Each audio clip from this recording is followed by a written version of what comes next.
All right, welcome to another episode of Panakal Podcast for Geeks, the show about good friends hanging out, talking about things we all love. I got it. You got it. You got it. I'm my co-host Andrew Sides, and today's Hi. guest is Dave Palumbo, who I've been trying to get you on. Oh, sorry.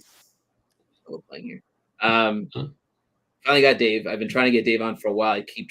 I actually got him to install Discord.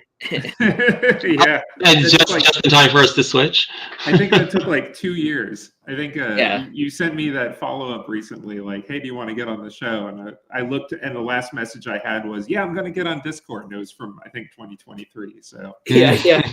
And I was just like, well, I guess he finally did it. Well, the thing, like I said, like I was on our we have a friend Jake, and Jake's got a show called Build Paint Play, and it's for like miniatures and all that. And I was on that show, and they were using this StreamYard app, which I see the logo is still there, so I have to figure out why it didn't go away. I paid for the full version of this thing, but minor nuisance.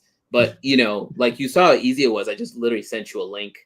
yeah, We all jumped in this stage, and what's going to be Google cool is Hangout when we show your work in a little bit here, you'll see like how easy it is for me to display all the stuff that's showing off your artwork. Like I don't have to like with Discord switch a screen and everything. with Discord and stuff. I had to like bring it in and do a whole thing, and it was really hard to do. We would frequently lose a camera during that, or like they would all switch around willy nilly. But with this one, I can actually crazy. move. Like I actually moved you, Andrew, to this, and I can move Dave up if we want to. I can actually just drag and drop him wherever we want. So yeah, no, good to have you, Dave. yeah, happy to be here. Yeah, We're all learning the absolutely. ropes on a new platform. So I that's the way to know. do it, right? On the fly in the middle of the call. So I usually start out the show with trying to figure out where you and I met for the first time and became friends. And I would say IX, because I don't think we hang out anywhere else. That would make the most sense, I think. It had to have been the only, and forgive me if you've never even been to one. The only other thing I would guess is possibly an IMC, No. which is Yeah, I've where never I've met a done one. lot of people, but those and IXs are all just complete mush in my memory. So it's hard for me to distinguish like if I met a person at one or the other. So no, it's all good. It's not a test. It's literally just because like it's interesting to me, like when I jog my own memory, right? Because like a lot of you guys like yourself are artists that I've been following and I look up to, and then all of a sudden now I'm friends with you guys, and I'm just like, sure. oh, it's crazy, like because you don't think you're gonna be friends with like there's artists at IX that you mean you're like, I never thought I'd be friends with those people, and so it's kind of like we're all kind of a small community of artists hanging out. But, yeah, for sure. I mean, and also I don't. You do more shows in a year, I think, because I don't do, but maybe. Yeah, I do a lot of shows. 2-3 shows a year. You seem to be really getting out there. Yeah, I've done. I think this year I did 15. Okay, it's more than I wanted to do. The thing was, so when my Magic work came out, I started getting into. I only have those 2 cards right now so far, but more in about a year I should be able to do better. But yeah. I got invited to the Magic Con in Atlanta, and then after that, Star City Games reached out, and I started doing those. Well, I'm not doing too many of those. I'm only going to do 2 next year because those shows feel like if you don't have a lot of cards out, it's just kind of not worth it. So yeah, I'm trying to reduce it to Magic shows and then the bigger ones like Gen Con, sure, San Diego, IX, and Dragon Con. But the problem becomes like the ones that you're used to meeting fans and interacting with them. Mm-hmm. Like C2E2 is my local. Like this next year, I'm going to skip it, and my friends Janet and Mark are going to help me run that booth because I'm doing Adepticon. But usually I do that show, and I really do it because the fan base is there, and I want to keep my name here in Chicago, where I'm from. So they're going to run the booth for you, and you're not even going to be there. I will be at another show the same weekend called Adepticon, which is like a miniatures wargaming. It's mainly Warhammer. That's already the idea of having my work at a show with people doing it for me, and I'm not there is like. So I've done this dance. It's exceedingly nerve-wracking. It is. It depends on. So if you have people that So the past years, what I've done is when I do Dragon Con. Well, it's not Dragon Con. It's what show is it? I think it's when I was doing Gen Con. Like, so there's a show called Otakon. It would happen at the same time. I think it was Gen Con that was happening at the same time. I can't remember off the top of my head, but Justin, I have another assistant named Justin Usher, who's also an artist in our industry. He has this year we didn't do it. We skipped it.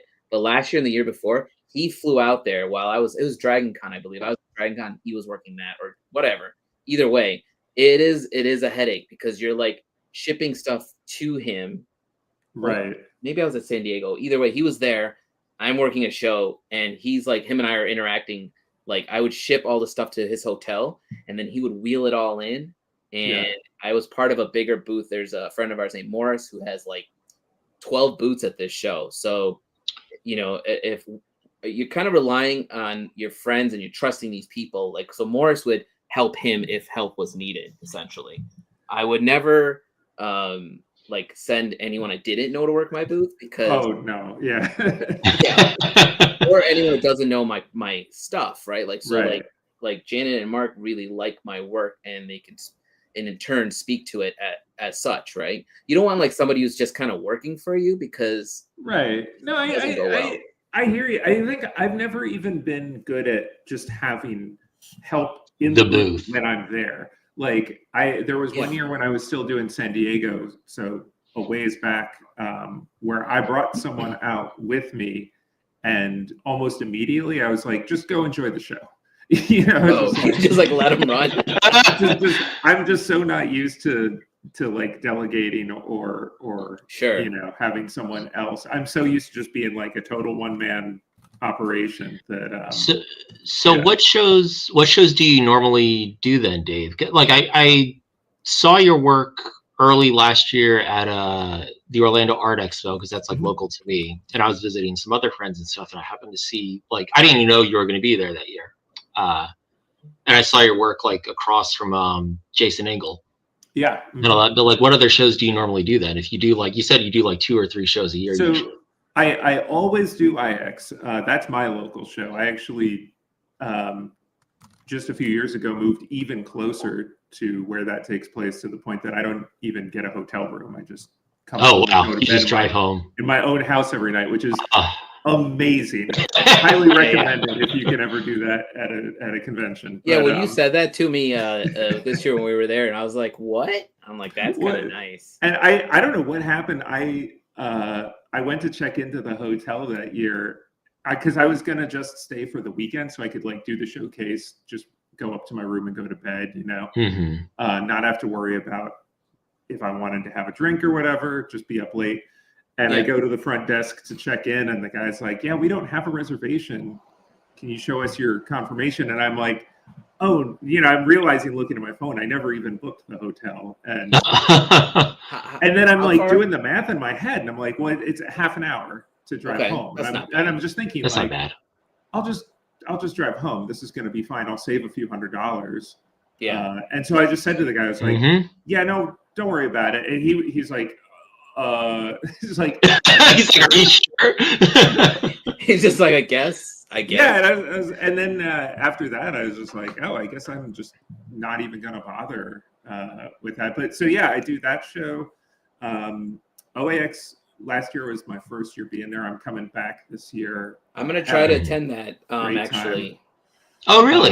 It's in Orlando. Yeah, I'm trying to decide. Yeah. I asked Miles if I'm trying to see if I can get an exhibitor badge for the show, so I don't have to wait outside. Maybe, I don't know if you got a connection there, but somebody give me an exhibitor badge and I'll show up. You know, I don't remember if we get. I don't remember how it works. You're supposed to get 2, but if you have an extra, I'm gonna look up tickets basically tonight because I was talking to Miles and it's like 130 if I remember right, because it's not exhibitor badge, so I can come and go as I please. I think, I mean, I'm definitely not gonna be. So my mom does that show too, which was really fun last year. We've never done a show like that where it was just the 2 of us, and kind of like the way they had us set up, we were You guys were like in a corner, right? Yeah. Yeah. Which was really cool.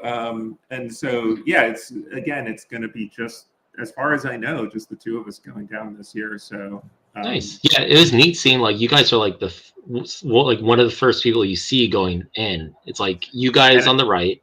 I think it's going to be really different this year because they've got like more space to work with. I know they're trying to grow the show, but they're trying to do it in a very kind of intentional and controlled way.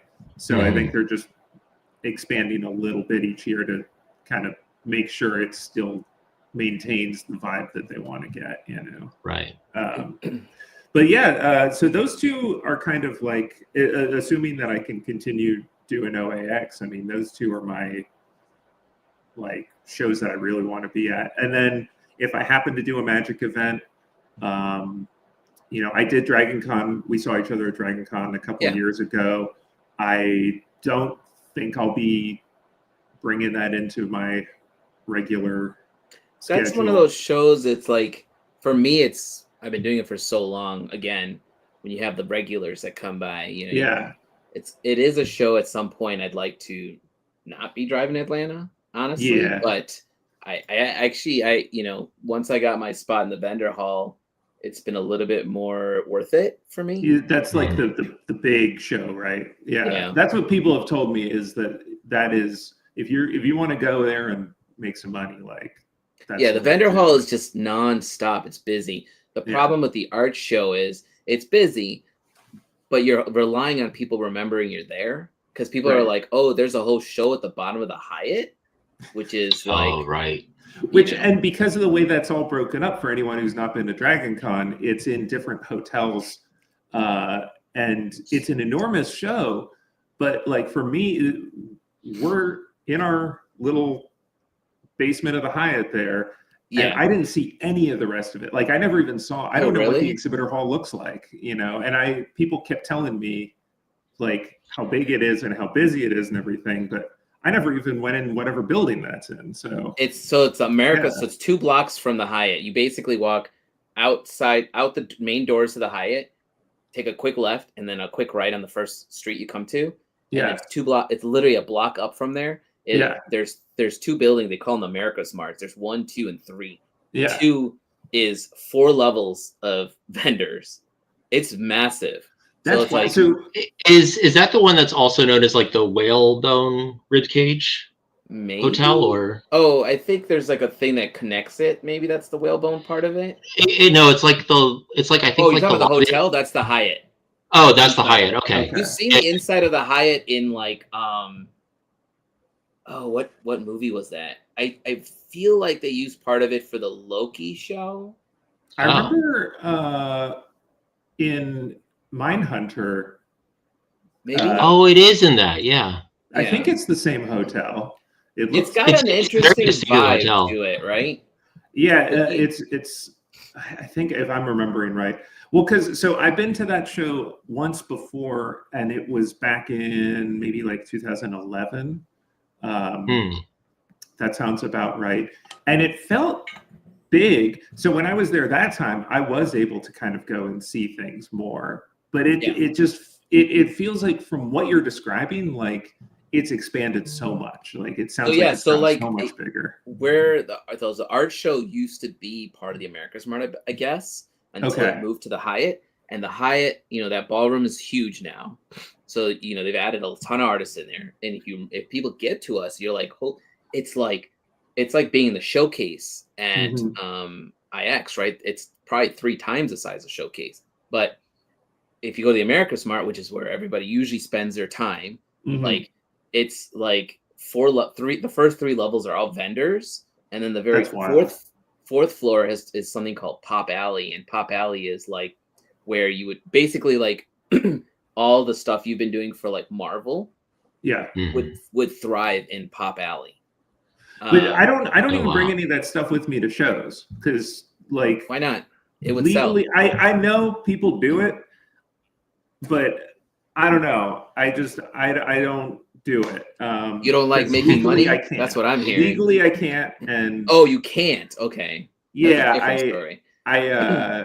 I know that people do that shit all the time. Excuse me, do that all the time. You can drop F-bombs in here if you want. and it's something that you know, I don't know. Like, I understand if you're not allowed to do it, you shouldn't do it. That makes sense. Because why rock the boat when you're getting work with that IP, right? Especially, it's the weird thing where it's like when you're doing it officially. And again, I know people go ahead and do it all the time anyway. And I think that part of this goes back to before I was even like working or anything, when I was still pretty young, my folks who, you know, they did a bunch of Marvel stuff way back. And this is kind of in the early days of people selling stuff on the internet, that they were selling prints along with all the other stuff that they sell.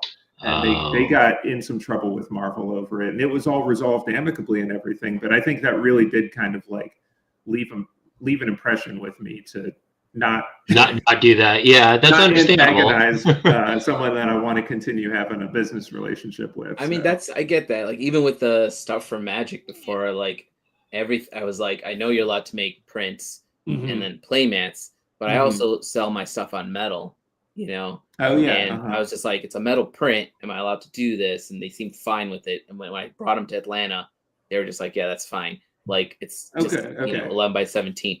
And because I made big ones too to put them on display behind me, you know. Yeah. When with them, it's a little weird because they do have that carve out for us, but then they have a no merchandise problem. So prints, yes, but no merchandise. And so that line falls. There's like so everyone I talk to about those kind of things, like, you know, you want to basically, let's say you're like, this print is so cool, I want to put it on a shirt.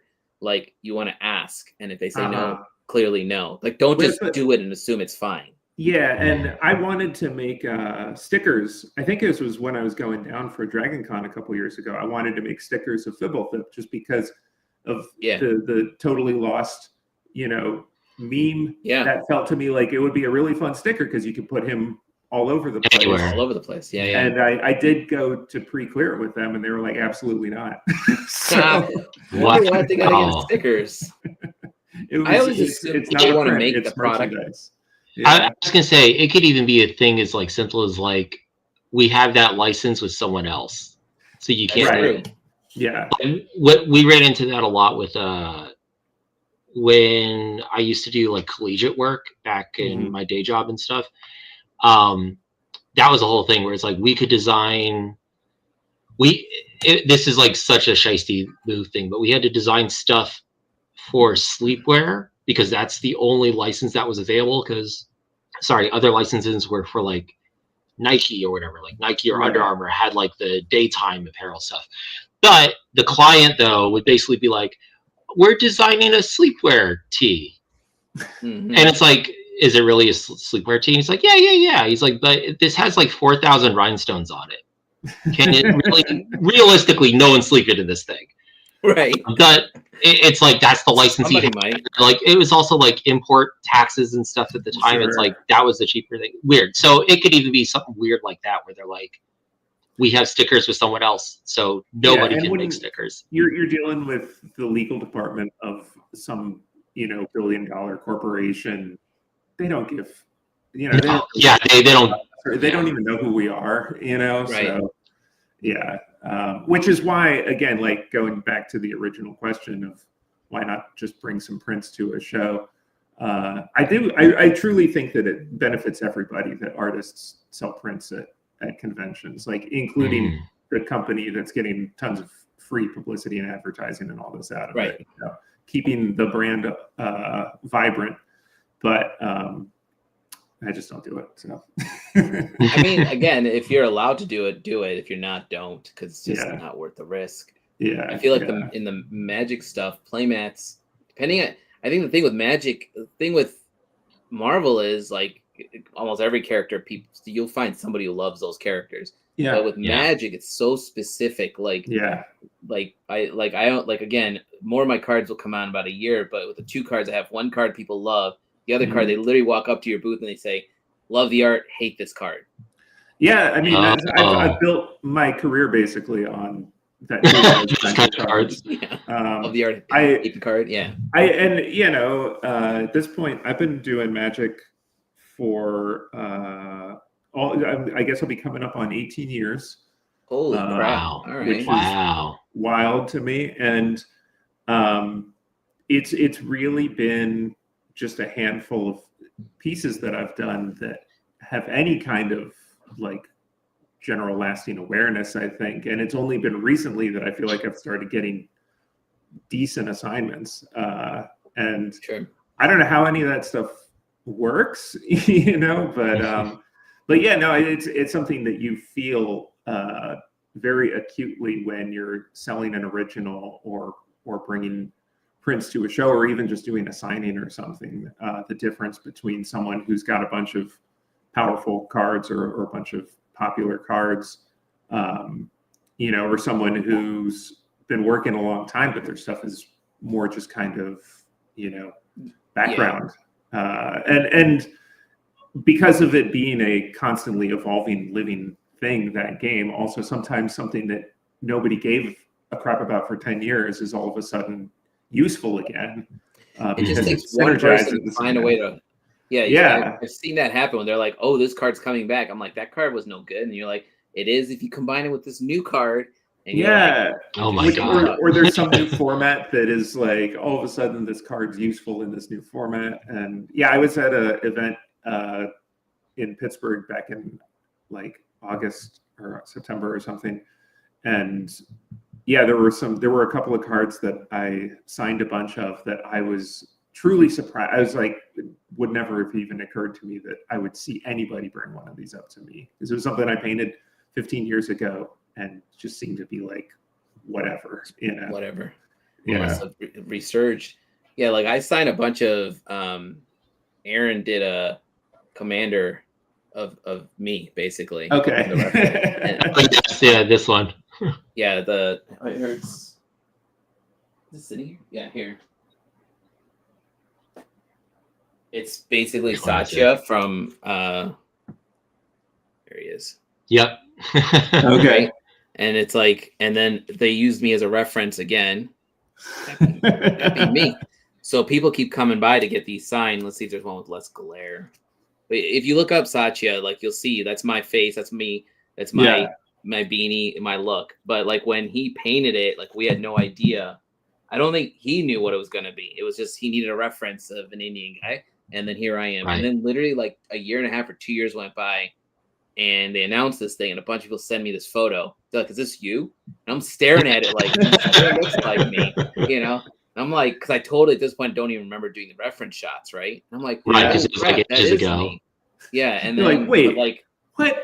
Yeah, then one person came by my booth so the first year, I think it was 2 years ago when it got released. Someone came by my booth at Origins and was like, "I want you to sign this card for me." I was like, "Well, that's Aaron's card. You need Aaron to sign it."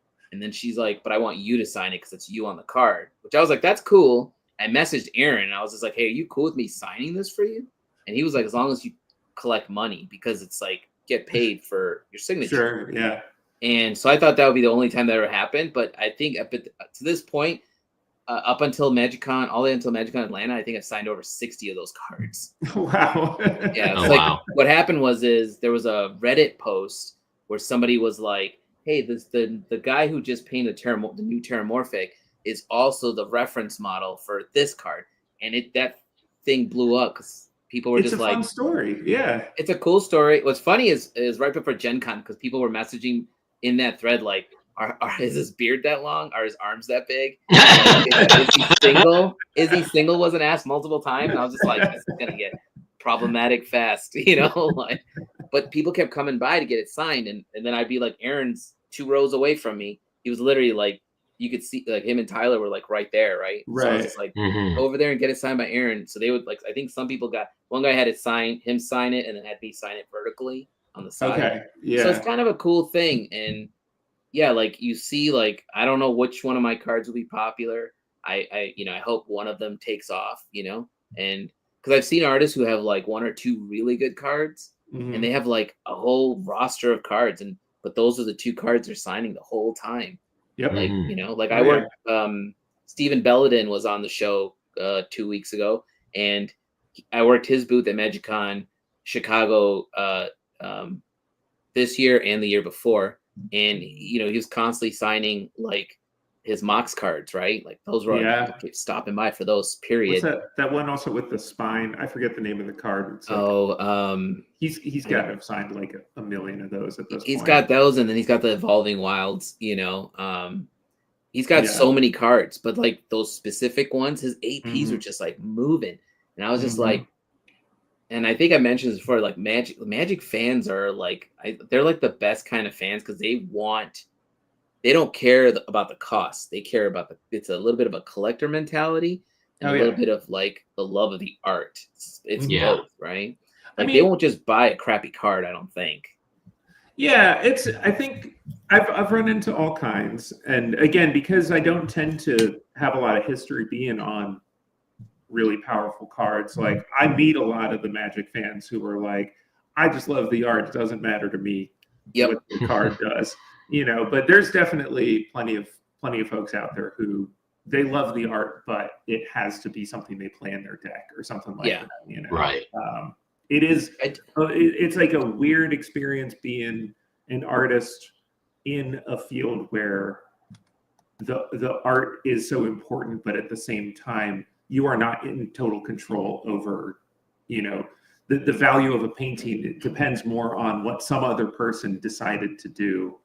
When they were designing that card than what you painted, which is just really bizarre. It is strange. It is strange when you frame it that way. Like imagine it's kind of like almost like it's almost like the Mona Lisa when you think about it, where it's like the fame of it is not so much the painting itself, it's the fact that it got stolen. And then like stuff kind of built up as a result of that. Yeah, I gotta say, I don't know if either of you ever gone to the Louvre. Most disappointing painting I've ever seen.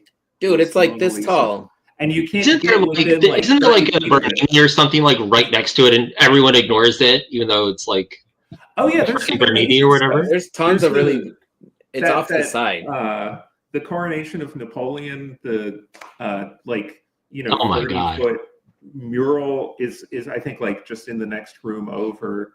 There's some amazing stuff around. Yeah, and then you see the Mona Lisa like way over there behind the ropes, and there's like 1,000 people all gathered around to look at it. And I don't know. I was just like, everyone's taking selfies. It's like painted on like 8.5 by 11 paper. You know, like you're just like, because every photo I've seen of it up until I actually saw it, in my head, I thought it was as big as this painting behind me, like large, like huge, right? And then you see, you're like, what's happening? And then it's also behind like 2.5 inches of like glass. Yeah. It's, and you know, I don't know. I think it's just one of those ones that it's like a movie that's been so hyped, and then you finally get to watching it, and it's just like, oh, I think I missed the experience. Like, like this can never live up to the legend that it's been built up to in my head. So it's almost better that you don't go and see it. Maybe. I don't know. Well, I was going to say nearly any history or any art history book of it is a better viewing experience than actually seeing it, unless you want just like that ambiance or whatever. But even then, and then like the concept also of like it is meaningful in a lot of ways, and it is a singular historical artifact, and so just being in the presence of it is interesting, so it's I don't know, it's like not to this is just my experience of going and seeing it, was just kind of like, I mean, I'm not going to spend a lot of time here. I had a better experience. So when we were in we did a whole like European thing with my cousins, but I was more excited to see the Sistine Chapel. Okay. But I feel like these things get like, I don't want to say ruined, but they just get like stamped down a little bit because of the tourist side of it, right? Like you walk in that room and you're expecting people to be like you're in there, and I was amazed because I waited my whole life to see the Sistine Chapel, whereas 4 feet to my right is a dude who's just taking photographs, like not even like, just take it in, bro. Take it in first. For starters, you can't take photographs in there. There's security up the wazoo. They literally will come over there and make you. Also, there are certain pieces of artwork that it's like you'll be able to look at this as much as you want later. It's all over. This is easily like viewable online or in a book or whatever. Your photo's no better than the actual photographer photographed this for you. Oh yeah. You know? One of mine where a facsimile actually ended up being like a way better experience than the actual thing was my youngest brother got married in Italy 2 years ago, roughly 3 years ago, something like that. And so we were, it's Italy. So it's like, okay, we're going to try and do a bunch of things or whatever. We did have a plan to go see the Statue of David because we were basically fly by night in Florence kind of thing where it was. And it didn't work out. It like just didn't shake out. One of my cousins, I think she went then, or maybe it was on a previous trip or something, but I remember seeing her photos where it's like, it's in an atrium thing. It's up on a plinth. It's whatever. It's like, oh, okay. And like, it's kind of like what she was describing it was, I don't know if either of you have ever walked through the Statue of Liberty at all. Yeah. Oh, no, I didn't get to go. It was closed when I was there. Oh, okay. So I've been on the island of it. When we did our field trip, my teacher caused us to be late and miss our ferry, so I never even got to go. Oh my God! So it's a very similar experience where it's a lot of like you're queuing up. This is the same for I guess Statue of David and also I know for a fact this is the Statue of Liberty, but you're queued up and a lot of the queue is just in it, and then eventually you see like for the Statue of Liberty, it's you get to walk through the crown. Yeah. And you go through and you're like, oh, cool. And it's like 2 minutes and you're like, nope, yeah, gotta go now. It's like the line is pushing you along. It's real small, right? Like when I see it's very small. It's super cramped. Windows. Yeah. Yeah, it's super cramped. But I guess like the Statue of David viewing is like very similar where it's like you're queued up for ages and then you don't even get like a time to like really stop and stare at it because the line's gotta move. So you gotta hustle, whatever. But so shortly after the Italy trip, it was like, oh, bummer. But that's when I started doing work for the Mint, and they invited a bunch of us artists up there like that following October up in Philly to go tour their stuff and everything. And one of the artists, his wife used to at the time was working at the the art school that's there, the Pennsylvania, is that the Pennsylvania Academy or is that a different name? Or is it Philly? So there's the Pennsylvania Academy of Fine Art, which was the school I went to. Okay. There's University of the Arts, which was the much bigger school that just went out of business. It's whatever. Which one is the oldest like art school in the Probably US? PAFA. Okay. Yeah. So she worked there at the time as a sculpture teacher, professor. Okay. And she was like, do you guys want to see the reference room? And like all of us like artists are like, what the hell are you talking about? Like, yeah, we want to see the reference room. And I'm assuming they had this when you were there too. Like they never threw out any of their plaster casts. Yeah, the cast hall. Oh, yeah. Cool. Yeah. That's amazing. I went to SCAD, so we never had a cast hall like that. We had a professor that tried like damn to have something like that, but never like nothing of that sculpt. But like, they had the Statue of David in there. And like I would never have gotten a scenario like something like that to see like a life-size Statue of David that close as I would have been in there. That was amazing. I remember as a student, cast drawing was one of the mandatory first-year classes, and it was like the dreaded one that nobody wanted to do. Oh my God, I would have loved that, especially like once I saw the room, I was like, oh my God, like these are amazing casts too. Yeah. Take a bunch of like 18-year-olds though and be like, so you got 6 hours a week for 15 weeks, you're going to work on one drawing and you may finish it by the end of this class. And I was like, I am not prepared for this. Like mentally, I have never attempted something like this, but I got a lot out of it. But I think that a lot of those experiences, if I were to go back now, I would appreciate them a lot more. Oh yeah, we ended up just killing like a whole evening within there. Just like we kept interrupting like 2 students that were in there where it's like, sorry, like your thing. We're all geeking out over all these casts and stuff that are like amazing. think like are a lot of them like first generation casts or whatever, because SCAD had like a couple, or not SCAD itself, but like the local art museum in Savannah had a cast of Laocoon, and I think it's like a second or third generation cast, so it's like the details are getting soft on it and stuff. Sure, yeah. I don't know. I mean, I think that like that building was as old or close to as old as the school itself, and I think that cast hall has basically just been there from the beginning, and they've maybe added things to it over the years. But I know some of them in there are a couple hundred years old. So, oh wow! Yeah. But yeah, I mean, I'm sure. Yeah, there was probably lots of cool stuff there that I didn't even have the appreciation for at the time, because what did I know? Yeah, as a teenager kind of thing, I can see that. Yeah. I'm gonna try to I'm gonna try to show some of Dave's work too before I forget. Oh yeah. Let's utilize the ability. Let me just find this is the. Let's see. How do I do this? Oh. There you go. I think that should do it. It's got it highlighted. I just don't see it. I just got a black screen. Yeah, same. We'll get there, guys. Hang on. Hold on. Let's stop sharing. And then click this. And present. Yeah. While we're doing that, I'll just say I also did get to see the Sistine Chapel, but it was not ideal circumstances.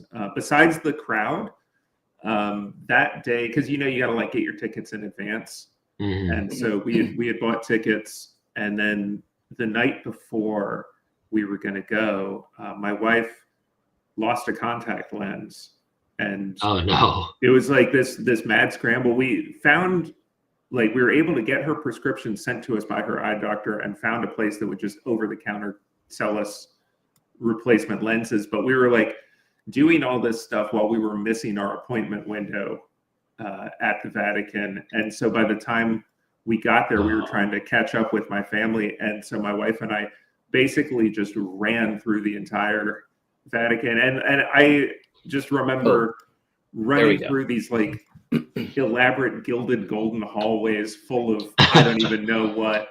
And it was like a massive palace of artwork, and we're just like zipping through there trying to finally like not even have the time to appreciate it. We did get to the Sistine Chapel at least, and got to see that, but yeah, it was like shoulder to shoulder packed with people. Oh man, I know what I did, so I figured it out. I always forget you have to add it to the stage. So. Oh right, okay. So like this is just basically Dave's portfolio. So I'm just going to show some pieces of artwork. This is a good reminder for me to update my website. I think we had a comment, a similar comment last time too, on the last stream. This is cool. Is it Drist? Yeah, that was for a book cover for. It says Wizards. Now. Yeah, it was for Wizards. Loth's Warrior, I think, was the name of that book. Oh, nice. Yeah. Yeah, there it is at the top of the. Yeah, it's in there. I don't think I've seen these three for sure. I've not seen. So that's yeah, some of the stuff. I have a bad habit of like I'll share the thing maybe when it comes out, and then just like I know some people are good at like putting old stuff up on their social media, like reposting it, and I just have this thing where it's like, oh, people probably saw it like 10 years ago when I, which is definitely not the case. Yeah, I feel the same way.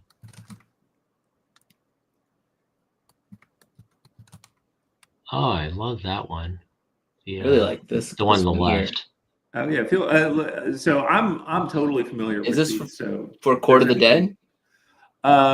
Yeah, that was both of those were for Sideshow. They were doing. Oh, really? I don't think they're doing them anymore. They were trying to get their own IP off the ground with Court of the Dead. And I have that book. I don't think they did anything more than the one book, right? I don't think so. It was something that I don't know what happened exactly, but for a number of years, they were just putting out these prints and sculptures and creating this whole like world and characters and everything. And it was pretty great as far as like every once in a while they would just be like, hey, do you want to do another character? Here's a picture of the sculpture and here's some backstory, like go to town. It's pretty fun. They had some really good sculptors on that one too. I remember I think like Mark Newman, I think, did a couple of them. I unfortunately don't know the names of a lot of their sculptors, but I know the work was like, I don't think I've ever seen a bad sculpt from them. Like everything looks so good. Okay, I like this Daredevil, solid. These are all masterpieces, from 2020.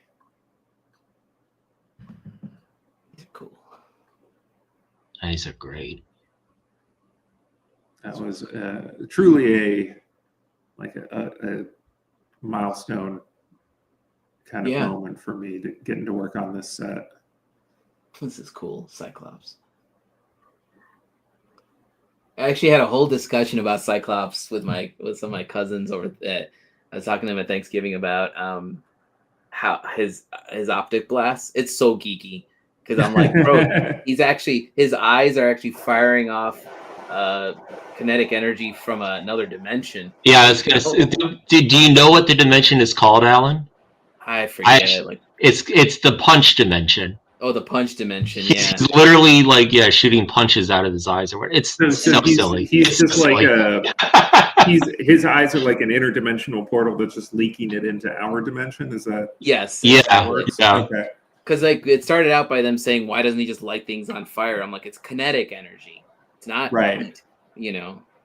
And that spiraled into the talk about how it's coming. It's the same thing as like. Nightcrawler, when he bamfs, he's actually going into like a hell dimension, I think, for X amount of time and coming back in like a second. That's why he smells like sulfur. Right, yeah. This Ghost Rider's awesome. Yeah, this is just kind of selection of favorites, really. Yeah. There's our guy. Have you met Hope at all at any of your shows? She's got a whole binder. I don't know if we've met in person, but I did do a piece for her through the mail.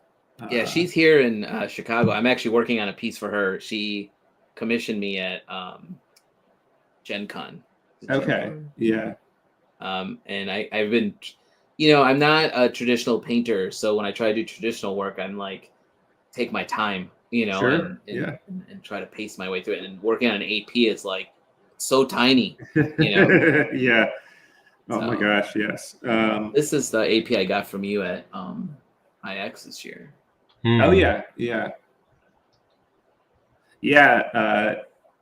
I think I started painting on those in part because of the Marvel Masterpieces, because part of my contract with that set was that I had to do a certain number of sketch cards, and I just decided I was going to paint them since that's the medium that I'm the most comfortable in.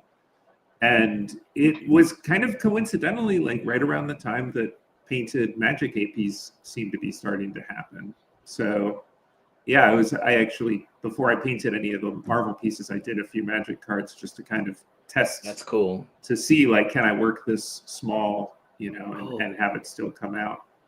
But honestly, like the more you do, the more I think you start to kind of understand how to get something out of it. And some of the stuff I just saw recently, a Ryan Pancoast AP that blew my mind. I'll show you the ones I've got from him. Yeah, it's the stained glass ones.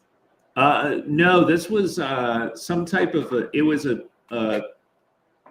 I don't know the names. It was some type of a character that was like all white with this kind of triangular shaped head. It looked kind of like some type of demon or something. Huh. But I have to look truly unbelievable that it was done at such a small scale. That's like everyone's like, I was doing like full body characters on the back initially, and then people are like, dude, just do the face. Yeah.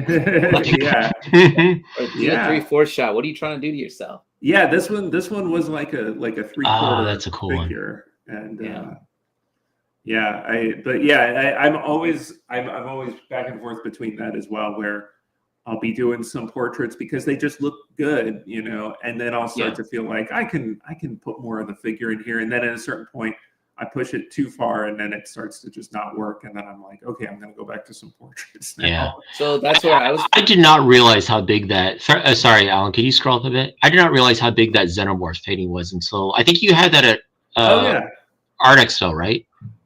That was at Dragon Con, maybe is where you saw it. Were you at Dragon Con? No, I was at a Orlando Art Expo. I thought I saw that one, or maybe it was another. I didn't have that one with me. I think. Did I? I don't think I did. I know I had a different alien piece with me that was a. It might have been a different one. Whichever one it was incredible. It was way larger than I thought it was. Yeah, a lot of the covers I do around 18 by 24, but that one, the other one up there was 24 by 36. I can't even say exactly why that one right there. Yeah, it's huge, I just was really excited that concept got chosen from the sketches I sent in, and I just felt like this is going to look really cool, really big, you know. And I like this Aliens versus Predator. This is insane. Oh, thanks. Yeah, just had the best time working on all of those for Dark Horse. That was back in like 2016, 2017. Yeah, super fun. I don't think I've seen this fat piece before either. It's cool. Yeah, that was also Dark Horse. Yeah, do they still have no, now Marvel has it all back. No, yeah. I haven't done anything with them in the longest time either. It seems like a lot of turnover at the comic companies. I know this one. Oh yeah, Salem's Lot. That's funny. Finished. Go ahead. Go. No, you're good.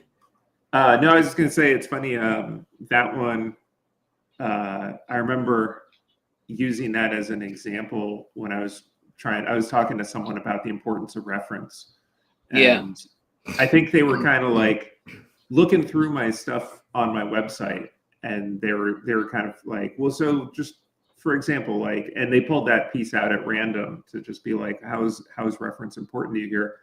And I was like, it's a great example because I had my sketch of the priest is holding this glowing cross, and it didn't occur to me that there would be a double shadow when I sketched it out. Like I was imagining him holding the cross and then that shadow of the vampire on the wall that he's facing this vampire.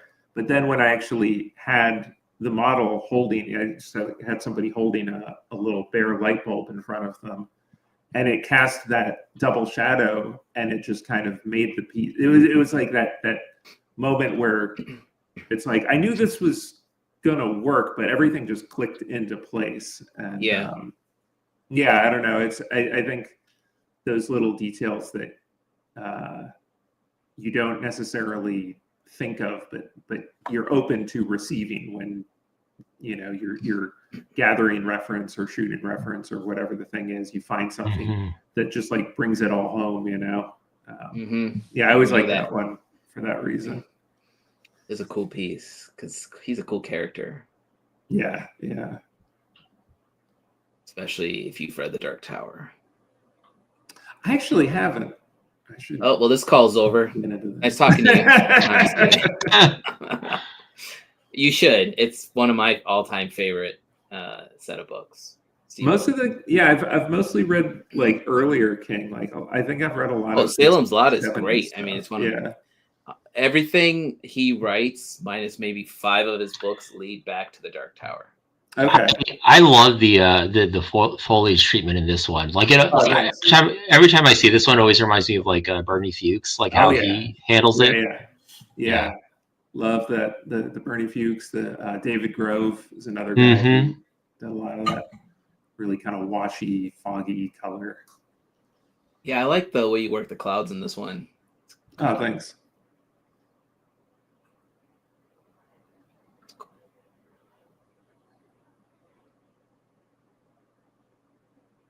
Oh, Lovecraft Country, huh? Cool. Oh, neat. Yeah, the illustrated novels are really fun to get to work on. I think a big part of it is because any book that a publisher feels is worth doing an illustrated edition in is probably going to be pretty decent. And so it's really gotten me to read a lot of books that I might not have otherwise, seeked out or sat it's like down with. Lovecraft Country it's a good book. The show was actually pretty good too. I was sad that they canceled it. I think I was working on that edition while the show was happening, and for that reason, I didn't want to watch it because it's like you don't want to influence too much. Yeah, for sure. And then I never came back to it.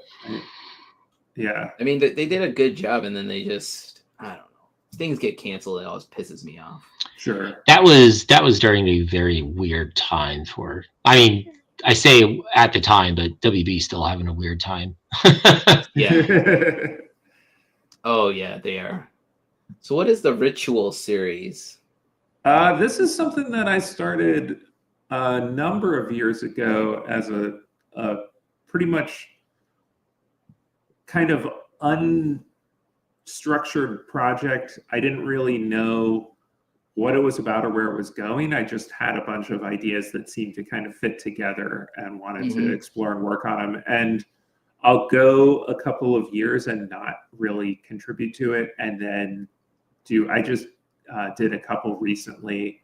And I've got one that's here in my studio that's blocked in, but I think I blocked it in like 8 months ago, and I haven't sat down and actually painted it yet. But I continue to feel like it's going towards something, and I am still enjoying kind of figuring out what that something is, and then I'll understand it when it all reveals itself to me, if that's cool makes sense. You're just waiting. You have this. There's an idea. It's there, and you're just waiting for that extra kicker. And I think the thing for me is it's like with any personal series, it's like you keep doing it as long as it's still interesting, 100%. At a certain point, you might just kind of find that you don't click with it anymore, and then you move on to the next thing. But this one, I think there's still some things for me to kind of figure out with it. I do feel like it's probably headed towards collecting as a book at some point. But not it isn't finished yet, so I'm not sure. I mean, it definitely feels like there's a story to be told. It's cool. I don't think I've ever you don't bring any of this to IX. I don't think no this. I had that one with the woman in the trees with me earlier. That one was there this year. Okay. Maybe I just don't remember it then. But I think that I brought a bunch of them to IX when I first started the series, and then I don't think I had brought any in the time since then. And that would have been like 2017 maybe was the first year that I was working on it. That's pretty fresh back then. Yeah. Non-commissioned. I do love that one with the hands. Oh, thanks. That's a perennial favorite of mine. That was a proposed cover for a Dark Horse Creepy, the book Creepy. Oh, really? And they were like, just give us something scary. And I sent them in 3 different ideas, and that was one of them. And they went with a different idea, and I ended up just really wanting to do that painting. Anyway. Of course. It's a really cool one. I like it. I think that's been my most Instagram shared without credit attached. I could see that. Welcome to Instagram, man. Yeah, you got one of those pieces that just really makes the rounds with or without you. But it's getting out there, so it's cool.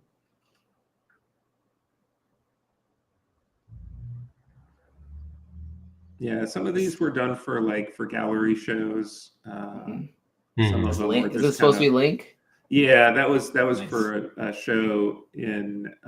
There was a gallery in Chicago that I don't think is there anymore called Oh No Doom, and they were doing a video game inspired show.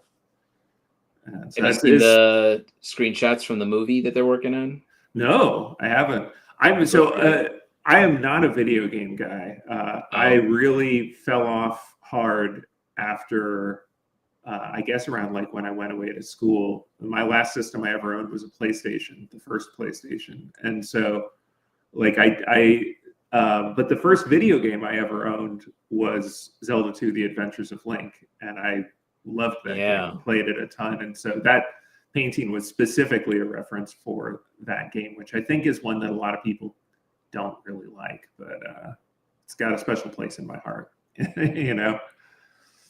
Hang on, I'm going to share your Instagram too, if I can remember how to do this. Now, I know you shoot a lot of like photo reference. I've seen you do a few things with like DAZ and I think Blender as well. Like, have you been using more of that within your work? Yeah, I use DAZ as far as reference goes. I use DAZ much more often than Blender. Although I've been learning Blender recently, it's been more for 3D printing than for for that kind of stuff.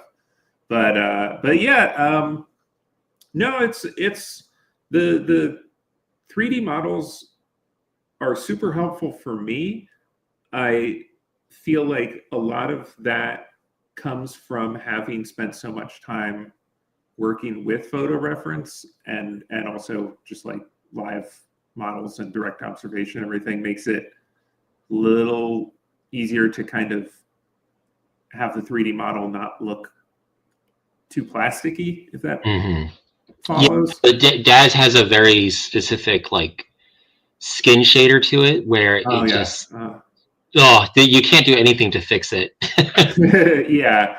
And it's something that so I'm always like a little, I hope I don't give people bad advice when I say that I get a lot out of using those programs, but they are, I mean, it's can be like extremely helpful. And I mean, I've been using that to do my character design stuff, but you know, in Scott's, I mentor under Scott Fisher, so Scott would always be like, you can use you can use DAZ because Andrew helps me sometimes pose them. So you can use DAZ, you can do all that with a 3D just to get your angles and perspective down, but don't use it for your final because it just doesn't give you the muscle structure. So like you still need to shoot reference. I need to at some point, Alan, I actually need to show you something that I've been like tinkering with. Because like Unreal Engine has like, I think it was like either earlier this year or late last year, they finally introduced metahumans to their thing. And these things are like, they are something else. Like you could, they have like amazing, they've actually sculpted it where they can have. I typed in Dave Palumbo Doom and it brought up the muscle. I have questions about that. Like, so how often do people ask you, like, get you confused with the bodybuilder? I get his email sometimes. Oh, okay. His website is davepalumbo.com and mine is dvpalumbo.com. And every once in a while, I'll just get an email out of the blue that's like, I'm really having trouble with my traps. You know? I'm trying to find the Doom they announced this morning. Oh, it's on my it was on my Instagram. I can't get it to open up on the Instagram. Okay. That's the problem. It's there, but this is it's on my Facebook also. So I can't open up any accounts on this second window because it's attached to another window. So I was trying to. You would think somebody had shared it by now.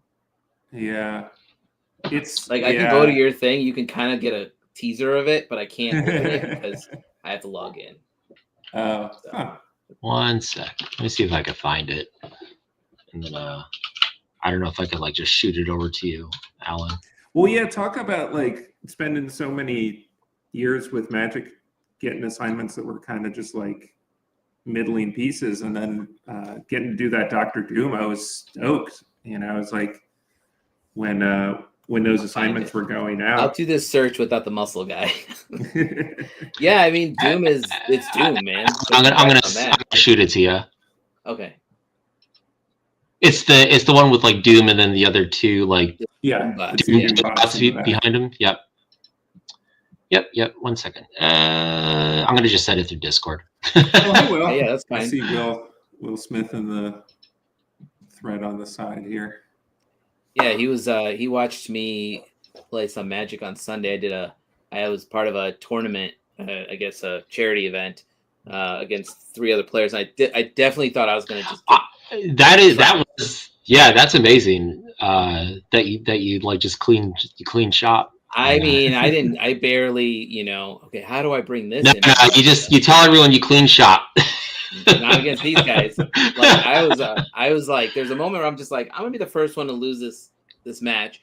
Here's the thing: when I play Magic, I play just for fun. In my head, sure. I'm like, I lose, I lose. If I win, oh, cool, surprise, But with these guys, they play so much Magic. I thought they're gonna rinse me out first, and then they'll go against each other because it'll be more of a competition then.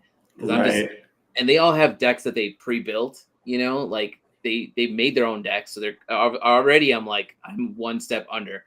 I'm like, I got this dinosaur pre-con that I bought, so I'm gonna play dinosaurs. And I'm the guy. We're literally playing spell table for me, so I can click on the cards to see what they do before I make my moves. And just a series of things happen in my favor. Not that I planned them; they just happen to work out for me. Right. That makes sense. So I'm just like, cool, I'm gonna, and then at the end I was like, oh my God, I'm actually gonna win this thing. And when I did, I was talking to my cousins, they were like, you fucking won. I'm like, I don't know what to say, guys. I'm still in shock that I won. I told the boys, I was like, I'm riding this wave to the end of the week, because I'm used to losing to these guys all the time. So winning, I was just like, sure, yeah. And winning with a deck I actually like playing too is my Dino deck. Andrew, I don't know how to show a photo. Oh, really? I have an idea though. Hang on. We're gonna show this soon. If it's the last thing we do. I was gonna say, can you drag it into your browser? So it opens up in your browser there, and then just show that screen. Here, I got it on Scryfall. It's already on Scryfall. I'm amazed that they have spoilers going up right now because that's not coming out until June or something. It's June. You're correct. Okay, let me add it to the stage. They only just started showing Lorwyn, I think. And then that window doesn't want to open. Amazing. Here you go, guys. This is what it looks like. There's the piece. There's the piece. It's going to be awesome. He's legendary, so you can totally make him a commander. That's fun. Yeah. Yeah, so Will said, screw Lorwyn's Marvel time. I don't understand. That's the one thing with Magic that's confusing to me. You have these cool products that you're pushing, and for some reason they just keep jumping from one to the other without really Marvel doesn't come out till June, but Lorwyn comes out in January. Push Lorwyn, I don't know. Yeah. So it's I was like, what kind of whatever? There must be some, when I was at MagicCon Atlanta, they announced, I believe it was 3 UB sets, and then or 4 UBs and 2 main sets, and then all of a sudden a week later talking about TMNT. I like the idea that TMNT is coming out, but also I was just like, what's happening right now? This wasn't supposed to be announced yet, Yeah. So I think, whatever, the Magic fans are still going to buy what they want. Spider-Man I've said this before, Spider-Man, I was so excited for it, but I hate that they didn't do anything with it. Where are the Spider-Man commander decks? Right. Why? It's a missed opportunity. I would have totally made a Sinister 6. I will hope that they are, taking those notes forward as they go. I think they are. I mean, I got trounced on Bluesky for making, I was talking to my buddy Jake, and we were talking about the sets, and I was like, we had come to the conclusion that Spider-Man is like the yellow lion of Voltron. It's the left foot of Voltron. And I was like, if you just let him assemble Voltron, which, they're doing with the Infinity Stones too. I think when all the sets come out from Marvel, it'll be an awesome, Marvel universe, and you can build it out and it'll be amazing. Just based on the cards they showed today, like Doom and Namor, those are really good cards. But they did Spider-Man dirty. Spider-Man, I believe it wasn't supposed to be as big of a set. have you heard this, that it was originally going to be like half the number of cards, and then for some reason they like expanded it way out? They were like, throw a pigeon in there and we need a hot dog. Yeah. And so I didn't really get very much on that set, and the pieces I did are just kind of like, and I remember that was one of the things when I was talking with the art director after the set, or after I turned in my work, and I was really excited to be on this, but I was with having done Marvel stuff in the past, I was hoping that I might get to do something a little meatier than the pieces that I got. And he was telling me, he was like, at the point that I came in on that wave, there wasn't very much left to send out. And the pigeon was one that he was just like, it was like pigeon, bagel. Did you I didn't do the pigeon. No. Oh, okay. And the thing is like, I would have. It was a good pigeon. Trust me. Painting a pigeon is something that I would do in my spare time anyway. But also, it's like, but I would feel like we're doing a Spider-Man set and he gave me a pigeon, that kind of thing. I think the guy who did the pigeon and the hot dog is the same artist, which they're like good pieces. The guy definitely didn't hold back. No, and that's the thing. It's like it doesn't matter what they give you. You gotta treat it like it is the Spider-Man card, And I think that it's possible also that that's a lesson that I didn't really learn until way too late in my career, and I kind of regret that. Is that I feel like I wish I'd had that attitude earlier. Is to always treat every piece like it's the biggest piece, Yeah. That's because those it's food, but it's still done really well. They didn't go fast, that's for sure. No, and that's the way to do it. So you heard it here. But I'm really I made that comment and people got really pissed, but I'm like, I'm serious.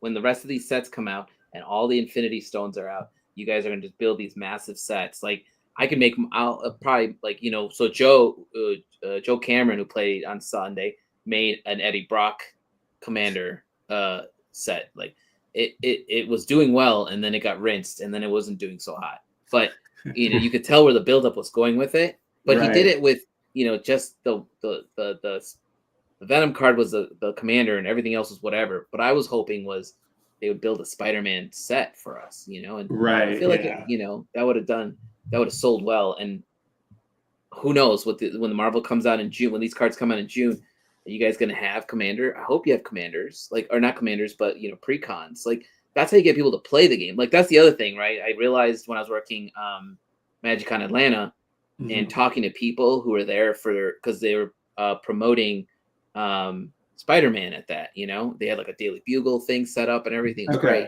And people were like there who were like, I don't know what Magic is, but I like Spider-Man. Right. So I came to check this thing out, and then they were giving away these like starter packs. They were like 2 packs of 30 cards each, and you can if I gave one to you, so there's Spider-Man, and you and I could play a game real quick. And they were doing that throughout the thing. So people are like getting into. So then I realized this is not made for like the Magic fan who's like mad now that they're doing Spider-Man and not like Lorwyn or whatever main set. It's made for new players they want to bring in, who might find other Magic cards in turn and then realize how fun Magic can be if you're not stressed when you're playing the game, I always tell people, I'm like, it's just a game. Stop stressing out. Like, I get it. Like, if you're playing in a tournament, it's a whole bag of whatever. You can be stressed. But if you're playing with your friends and you lose to your friends, it's just like, that's how that game went, Yeah. So, I mean, I only ever played the littlest bit, but I was very kitchen table. I was not a serious player at all, and I always enjoyed playing with people who had that attitude. But some people took it too seriously. Some people get seriously pissed, man. Like I can Joe, I love Joe, but he gets so mad when we play, and I'm like, bro, relax. Like he was like, he made a whole post on Bluesky. Someday I'll beat Allen and Ben and Andrew. I'm just like, what are you? yeah, you beat me before. You actually beat me last time we played at IX. What are you talking about? You know, like, so I was gonna show you this. You're talking about how some people do elaborate APs. Like this is the one I got from Pancoast at. Oh, he was wow. selling a bunch of these, like, you know. Is that in paint? Or So is it's that painted, marker? and then he did like I think he did like foil leaf on top of it. I was gonna say, is that like what kind of metallic is that? That's it looks like gold. It's gold leaf on top of it. My gosh! And then you got people like and then IX this year. This is Rob Ray. This thing is insane, man. Rob's yeah, his are incredible. I did you talk to him about it at all? He was doing sketch cards for like sports and stuff. Okay.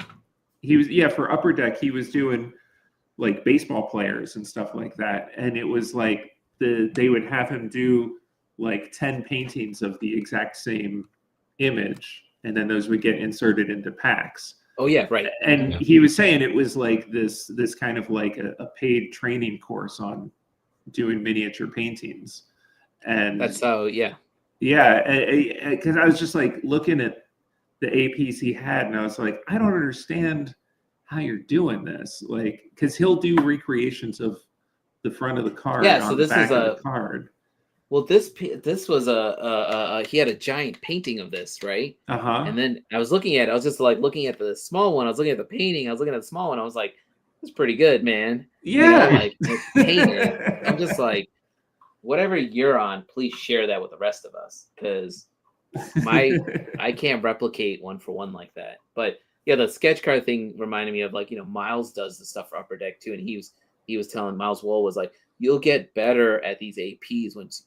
Like my first couple of APs they're all right. They're not my best, you know, but people were like, these are cool. And I'm like, cool. I'm glad you like them, because I fucking No, I mean, honestly, like I said, that I was doing those ones as part of my contract, and it's kind of unfortunate that those were the first ones that I really did. Not that they're terrible or anything, but I just feel like I really have a better understanding now, not just of how to paint small, but what works as a design, you know, or just like, there's just a lot of things that over time you really kind of refine your process with it. And I've gotten like all these different mediums, right? I've gone back and forth and to like, what's the fastest way to do this? What's the most? And this guy's over here painting with oils. I'm like, no, I ain't doing that. You know, like, that's a level. But I mean, that's not what you normally do, you know. For me and for Rob and for Ryan also, you know, that's I think for Rob and for Ryan, definitely for myself, like that's where I spend all of my time. So yeah, that is more comfortable to me than working in pencils or something. So yeah, I started with Posca's acrylic markers, and then I found I found I don't know if I have it sitting out here. They're called Emery, EMRY. It's just when I was at MagicCon Atlanta, Eli Minaya told me about them. They're paint markers. They're acrylic markers. It's like this. I think it's a Chinese company that makes them. They're not that expensive, like $50 for 80 of them, and they're like smooth. And I've been using those mixed with the Poscas, and then, you know, you can build up from there. You can actually blend really well with them too. Really, which is kind of nice. Yeah, I think we might have talked about this at IX. I have it written down here in my sketchbook. Markers. I probably talked to you about it. Yeah. They're worth it. They're worth the money, because they're if you know how to like kind of blend well, they blend really well. But if you don't want to even just blend, for acrylic markers, they're brush tipped versus like Poscas have that hard tip. Oh, really? The brush tip. The Poscas are great for signing though, because of that. Like Poscas are great for signing. Yeah. I've been using Gundam markers for signing. Ooh. Oh my God! Yeah. They've got a brush tip, but they got that's very on brand though. What's that? That's very on brand. Thanks. Yeah, I mean, it fits. Ben Hill told me about them one day, and I was just like, huh. And Ben's hooked into everything. He knows what's up. He just tests them, right? And I I didn't test it initially. I was like, oh, brush tip, this seems kind of stressful because Poscas have that hard edge. You can do the signature. You think about like a Gundam marker, it's designed to go on like whatever the plastic is that Gundams are. It's like, yeah, you gotta, that makes sense. Hey, Dre. I mean, you gotta have a stiff arm. Like, it'll be real slow. But once I got better and better with my shadow signatures, that's when I was just like, okay, these markers are great. Yeah, you know, like they'll work great. So Poscas are great because they just pop. Yeah, I love the you can get all these like jewel tone colors. You know, I think that's really fun. Getting to find interesting like certain color combinations that really work for a certain card and things like that. But yeah, that's pretty fun. I so many years spent with Sharpies that now I'm. So the only Sharpies I use the fat black for the initial shadow, and then there's the Sharpie marker pens, acrylic marker pens they make now, and you can use those for the color layer. So is that how you? I guess people have different techniques. You sign in black and then you do like a highlight on top. Yep. Okay, so I always do the signature and then I do the drop shadow like underneath second. But I think maybe it depends on what your signature looks like, right? You know? Mine's just an AP with a little. Years ago, Steve Argyle was like, "Don't overcomplicate your signature," and I was like, "Yeah, fair, yeah, good advice." Yeah. Oh, I never tried it with a water brush. Studio. Yeah, you could probably do that if you're quick enough with the acrylic before it sets. I'll have to look into those. But yeah, so I used to do what you said. I would sign it and then go through and put the black in. But then I was watching Alex Dos Diaz was next to me at Magic Atlanta, and he was just using a fat black marker and signing the initial. Okay. And at first I was like, ooh, that's not going to work for me. It's fat because they're like thick lines. But then when you put the highlight layer on, it works perfectly. Okay. It's hard to describe. I gotta mess around with people are doing all the rainbows and you know. So I do a foil signature. I can show you. Oh, is this the one with the lamination machine? Yep. I've heard about this. Wait, have you shown me this? I don't think you have. I thought I showed it to you. I can't remember. Oh, actually, the slight divergence then. Like, did you ever print out that 3D form set that I made for you? That's on my list. I'm currently printing. That's what I was gonna talk about as my thing to show off. I'm currently printing.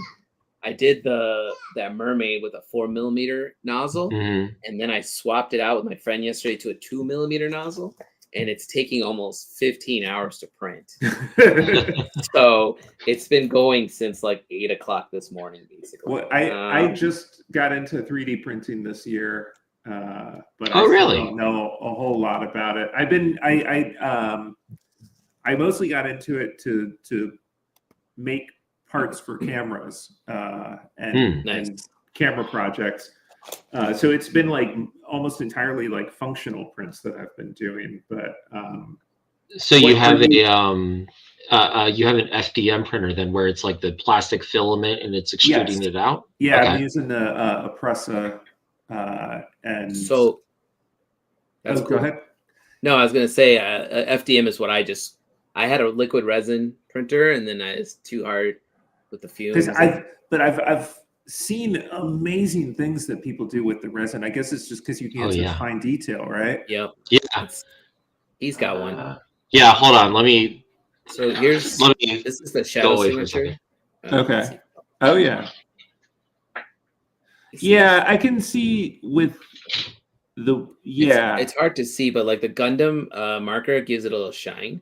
And then and I can see also like you're saying like the way that you're doing the black and then working on top for the shape of your signature, that foil. I can see how that works better. I don't have any. These are all my like test ones, but let me see if I can find a good one. Yeah, here this is a Carnotaurus I sculpted and then printed off in resin. It has a matching set. It's like a mating pair. How many basically. pieces is that when you're printing it? Technically, I could have printed it in one, but really, you can print something that complex? Yeah. If you do the supports right, I actually ended up splitting it up into 3 pieces. There's the tail is separate, and then the 2 legs are separate at the knees. Okay. And then the whole body itself, with the head, that was all one piece. And basically, what it was is I hid all the supports for the resin on each of the attachment points, like the so. Trying to think, like, so the body was like oriented kind of like this into that. So all the supports were on the butt, basically. The tail was oriented more or less like this. So as it was pulled out, it was all attached to this part of it. And then the legs were roughly kind of like this, and same kind of deal. So that way, all any kind of blemishes from supports and that kind of thing would be hidden within the keys. And I could also kind of clean it up around the keys. Like each of these, I sculpted to have like a little key in it, so it would slot in perfectly. That way, didn't have to worry too much. And like once I super glued it, it went together fine. That's a good way to do it. Yeah, this is one that a friend of mine, Eric Skew, he printed this. Damn. And yeah, he printed it, and I ended up painting over it and stuff. A lot of like colored pencil and everything. This lighting's terrible for it. But yeah, no, this is a similar thing. Like for this one, he printed it hollow within the body. So it's not nearly as heavy as it would be if it was like an actual resin print. Actually, I have one more. I sculpted the Asaro head. I have that right here. Yeah, so I sculpted the Asaro head smaller. And I 3D printed it for myself at this like roughly like 1/3 scale, something like that. Yeah. And then this one, and there's a few others I have floating around the studio. I actually made a mold of it and casted it for myself and a few other people, just to have this like little smaller version. Like some of them I like kind of toned in different like grays and everything. Cool little thing. It's definitely something where. I'll show you.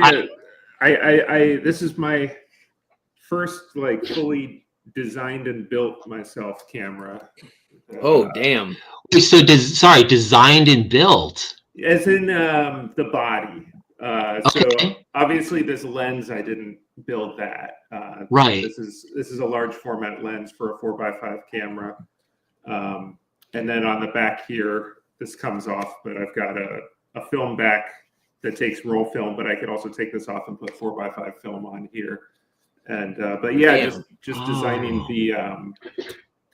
the body itself and figuring all that stuff out was kind of like a fun project to like put that Blender stuff to use. What are you doing with the body on that thing? That thing looks like you're gonna throw it off an airplane or something. Oh, it just shoots really big negatives.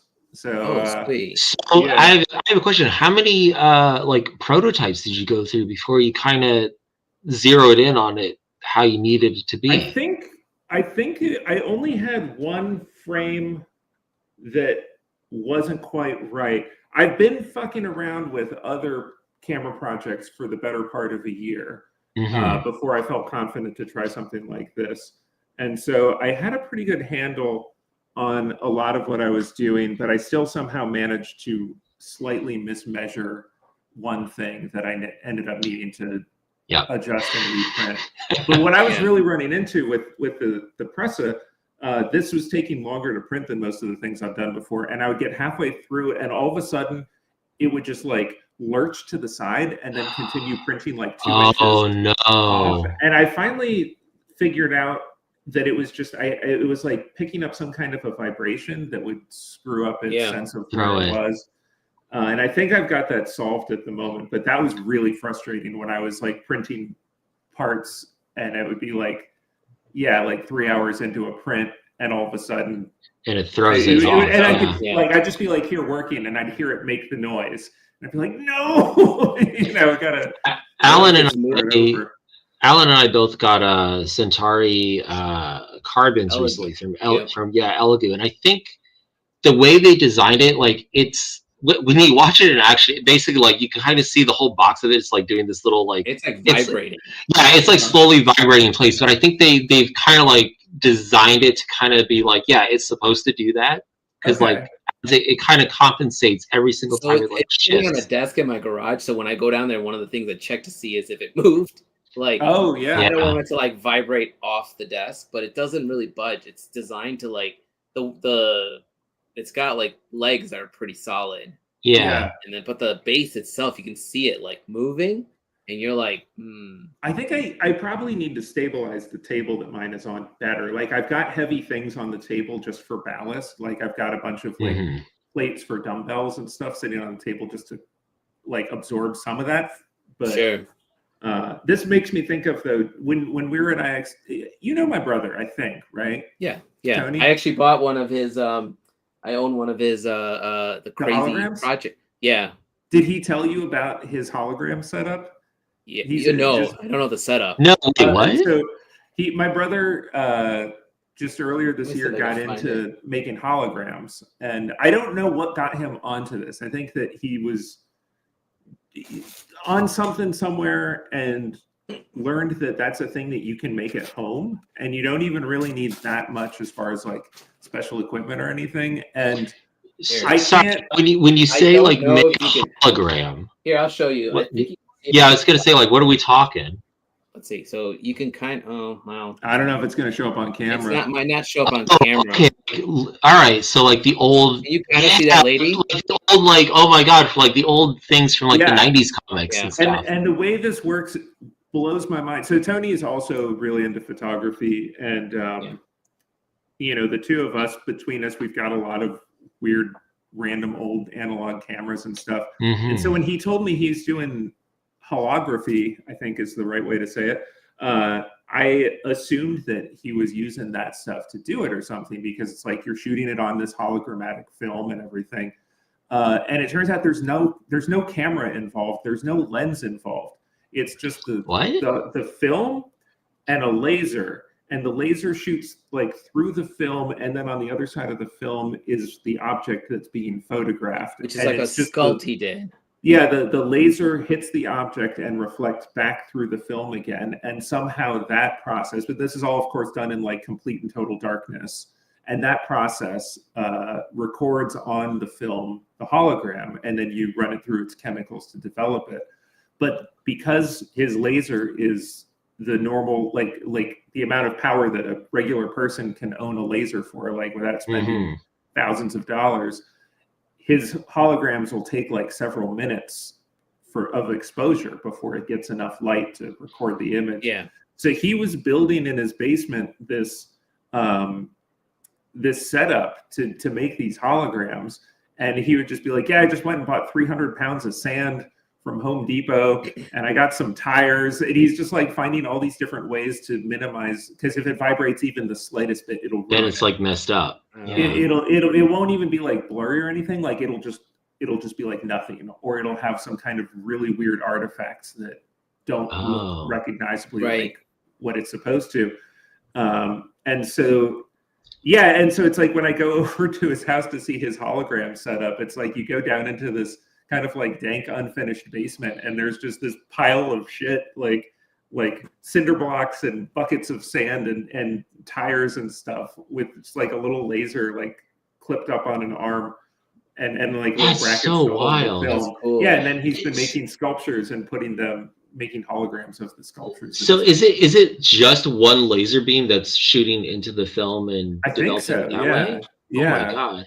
Just refracts out, right? What really blew my mind was if he makes a hologram of something that has a reflective surface, like a mirror, when you look at it, you can see your reflection in the hologram.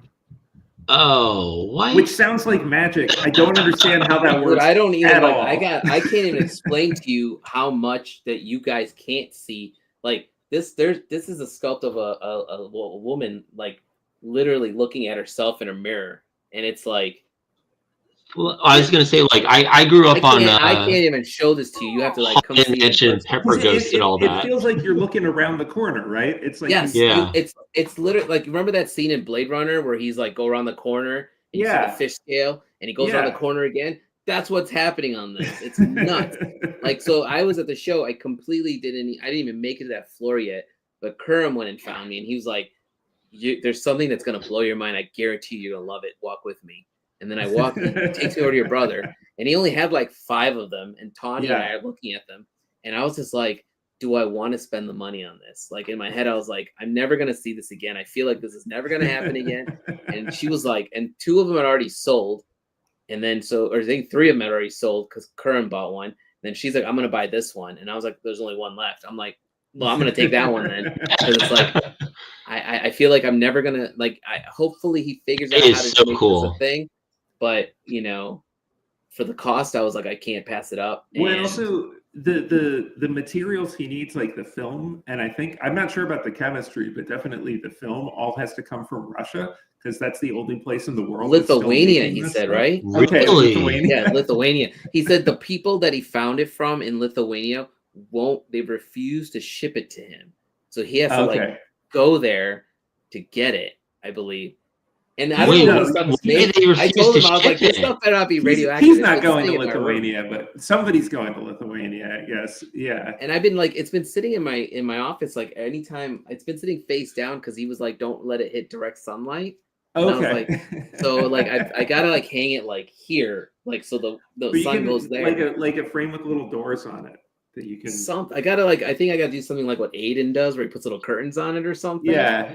I'm afraid of like losing I'm afraid this is change. This is so wild. Like just making like dark art sorcery, you know, like a bargain villain layer. It'll blow your fucking mind. It's like I stood there looking at all of them for like 20 minutes because I was just like, I don't understand what's happening right now. Yeah, like, I feel like my brain is broken. You know? No, like, is this material we're not supposed to be touching? Like aliens are like, don't mess. That's so honestly, wild. Like when I realized that there's not even a camera involved, I was just like, how? What? Like, no. How can you take a picture of something without a camera? That's so weird. Like that. Yeah, that still boggles my mind. It's like, you have a laser that goes through the film and reflects back, like it hits the sculpture and then reflects back, and that's the thing that does it. It's like, I mean, I don't know what this material is. It looks like glass. Yeah, it's a type of like glass. It's pretty sturdy. Like. It's sturdy because he had one sitting on the table too, right? And like, I was holding it. It felt like some kind of glass, some kind of. I mean, I don't think it's as delicate as that. Like, I think it is a film which has a certain amount of flexibility to it. But okay, I didn't try bending it. I think it's on a really thick base. I don't know if I've ever tried bending one either, but when you hold one that's not framed, it doesn't feel like a piece of glass. It feels like a piece, maybe a piece of plexiglass or something like that. Maybe, like, I was trying to figure out what it was, and he was like, even he was like, I'm like, did you just go into a shop? They try to sell you a Mogwai and then this stuff, and you went with this stuff, you know, like, but like, it's just crazy. I'm like, you should make sure. I'm like, please let me know if it turns out this stuff shouldn't be in the houses with us, you know, like. Oh, it's extremely radioactive. Yeah, exactly. Right? Here comes that third arm I wanted, you know, like, so. Like that could be the thing I talk about for the show, I guess, because I was going to talk about the 3D stuff, but real quick side note, this is the foil cards that I do, so you can see. Oh wow! Okay. It's hard to. No, I see it. That's so the foil signatures is what I normally do at the show, but then what I've been doing is embellishing a little bit more and selling them for a higher cost. So then it has. I'm seeing like kind of a multicolor effect when you tilt it. So you have to get so initially when I was taught to do it, it was just for the signatures, right? So you can do like colored. Here's a better example here. Oh yeah, Alan, switch back and enlarge your screen. Yeah. Yeah, you're good point. Good point. Here you go. There you go. Yeah. Okay. Yeah. Can you hold up your hand so it like autofocuses on it a bit? Okay. I mean, maybe if I put it behind this black binder, it might help. Hang on. Here. Let's see if that works. Yeah. You can see the color. I pick the colors, right? So it's whatever colors you want to choose. I was going to. You mean you pick it when you buy the material? Yeah. So you basically Oh, that's bad. I should have taken out the stuff. I wonder if that's that good old fashioned Jersey glitter. It's just hollow foil. Yeah. So do you have to apply like a glue first and then? So you have to do like so basically I initially got it just for the signatures. You get like a Deco or a Sharpie oil-based marker, and you sign it. Okay. And then wherever you lay the foil, which it's just craft foil. It's like hollow foil, super thin, and then you cut out the shape or whatever areas you want to cover. So the ones with the multiple colors, I'm literally I'm going over it with a oil-based marker. So these are the areas I want to color, but then the color. So if there's multiple colors, like the Terramorphic card, I'm cutting out like a blue or a green or a purple and putting it. I'm kind of like kaleidoscoping it on there, and then I'm pressing it between paper, and then I run it through a laminator. So that's why like the regular signature, I just charge like $20. It's not that complicated to do. It takes a minute, right? Because I have to heat up the laminator and run it. Steve Argyle does this. Tyler Walpole, all these artists do this same process, right? But then I realized with my art, like with my style, it works really well for your style. Yeah, I can embellish these cards a little further. So then I started doing that. I did it on a whim at Dragon Con, and at MagicCon Atlanta, I could not keep I could not keep them in the binder. They were selling out so quickly. Wow. And that's what something when I was doing the Marvel cards, they still do kind of like the retro chase cards with the crackle foil. Yeah. And I remember like the first time I saw it, and it just like that rush of nostalgia hit me of collecting those cards in the 90s that had those different kinds of like the chrome and the prism effects and everything. It's just like really lights up some part of your brain, you know, that's just like, oh, I love looking at this. Like there was a guy at MagicCon Atlanta, he's like, I told myself he's like, I can't believe I'm about to spend. He spent I charged $50 for one. I charge based on how long it's going to take me, right? Like I did a very elaborate one with like a little spaceship flying by and everything. And it's just a card. It's not an artist proof. And I charged $70, and this dude was like, I'm going to buy it because he's and I was like, I'm not going to stop you. But at the same time, you know, he didn't question the cost, which was thank you. You know, it's like I took the time. It took me time because I had to because here's the thing too, like while you're laying out those colors, if somebody does something like sneeze or put down a book next to you, it's just very thin foil. It just flies right off. You know? It's gone.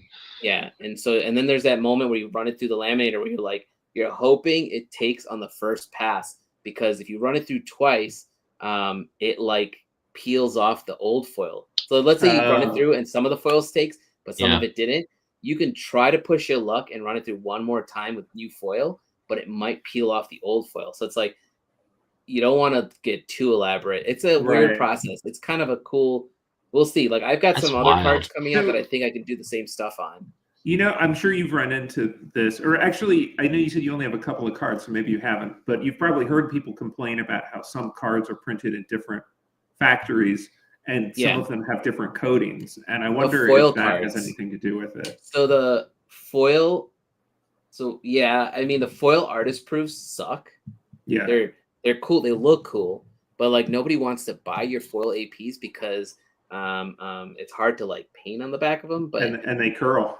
They curl, yeah. And what I've learned is for the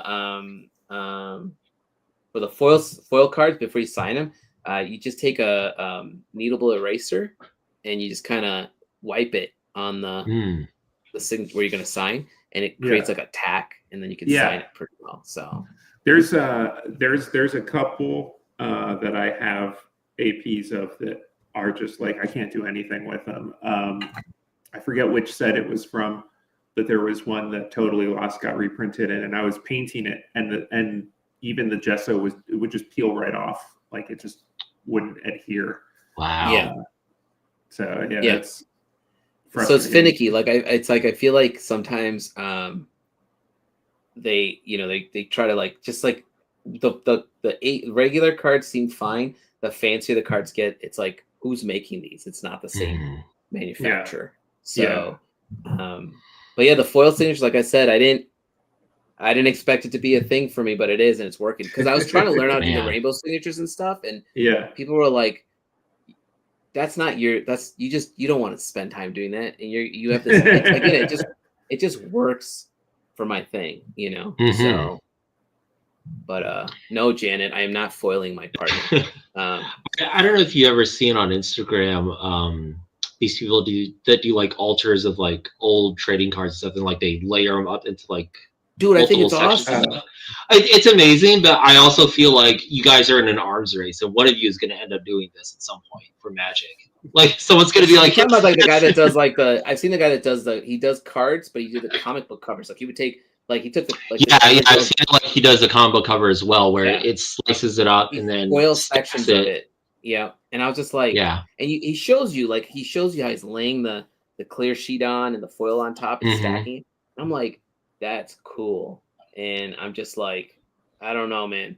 When you get, it's one thing to do a comic book, but when you do like something smaller, like I do feel like if I could figure out a better way to foil this that doesn't involve like nitpicking those sections, I'll be in a better place. But whatever, it makes each card unique because each card is different in that sense. Like no two foils look alike. Yeah, it's an altar with a medium that most people have just never even tried to use before. It's tasking. Yeah. It's that laminator throws you off because you're just like, so now every show I do, I'm like, does that booth come with power? Because you can't. I always took the battery with me, right? I can't. Yeah. I plugged that laminator into my portable battery for the first time, and it like. Does it eat battery? It doesn't eat battery. It just killed it. It was like holy shit. It just sucks up so much power. And instantly the battery stopped working. I had to restart it. And the battery was fine, but I was like, well, I'm not doing that twice, Yeah. And I realized it's the laminator takes a lot of power. So then, like Magic kind of landed there. It makes sense. Like a laminator it has to get really hot, right? It gets super hot. Similar to an iron, similar to a space heater. These are all just like running electricity straight into resistance coils and creating heat and like you have to wait for it to heat up each time. You like I'm like literally standing. That's why when somebody buys one, I say if you want to make a custom one, it's gonna take me about 15 minutes. Just come back. I write your name down because like I have to wait for it to heat up and give me that good to go green light, and I run it, on a prayer, and then when it works, I'm like yes, One dude at Magic Island, he just stood there waiting. I was like, all right, you're gonna stand there waiting, got it, like. Fine, man. The anticipation of it, dude. Like, I don't mind waiting. I'm just going to stand here. I'm like, that's fine by me. It's still going to take me 15. I'm not going any faster, because I don't want to screw it up. But, I found a thing. Like Eli was doing graffiti signatures, and he was like, I was going to do graffiti signatures too, because I did a lot of graffiti when I grew up. But Eli is like, no, man, the foil is your thing. Do that. Foil's absolutely your thing. I could see it. I got to figure out what the next thing. Maybe the next thing is to add a piece of 3D to it. Oh yeah, I'm telling you, it's an arms race. It's still got to go in a sleeve. That's the only thing. That's the thing, yeah. But that's like I was gonna say that's kind of like with coin design, right? Like because it's a bas relief sculpture, right? But the way that coins are designed is each coin is actually like a very shallow bowl to accommodate that because you can't have it lift beyond. Yeah, it can't, like the sculpture itself cannot lift beyond the field of the coin because I never thought about that. That makes sense. Yeah, because like it has to fit through. Coins. Yeah, it has to stack, has to fit through certain things and all that. So. Yeah, it's interesting. Like each coin also has a different level of depth and it's literally just based on like how much material there is. Like a dime is almost flat. Like there's very little bow to it. And the medallic artists that do that stuff, they talk about it. It's like, like if you're sculpting for a dime, you really can't do a lot of like crazy stuff on it or anything like that. A quarter.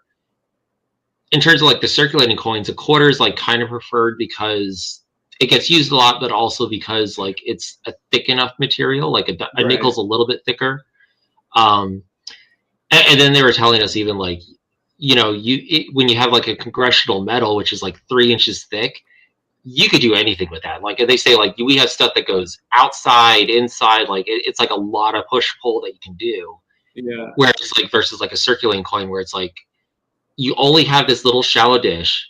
Everything has to fit within that dish, and also you can't be super detailed with it either because it's a circulating coin. So this is like a whole other thing with them, where the die machines for those things are designed in a way where it's like it's not going to do like super high detail. So if you do it, it's going to kind of just get lost. Yeah.